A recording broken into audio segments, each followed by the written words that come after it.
देखिए सुनने में आ रहा है, बार बार सुनने में आ रहा है सानेहात, अ, सफ़र के सानेहात। जैसे अभी ये आज ही आया है कि वो जनाजे में आ रहे थे और सब इज्तिमाई उनकी बेचारों की ताज़ियत के लिए आने वालों की इज्तिमाई हलाकत हो गई उस।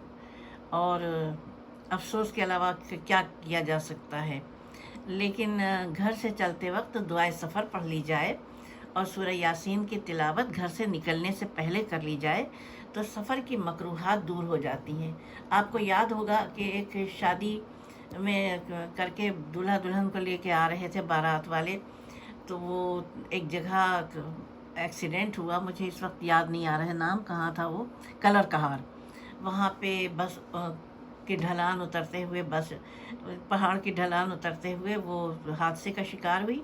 फिर पीछे से आके और बस ने हिट किया, तो बारात के अनगिनत लोग दूल्हा दुल्हन समेत मर गए थे।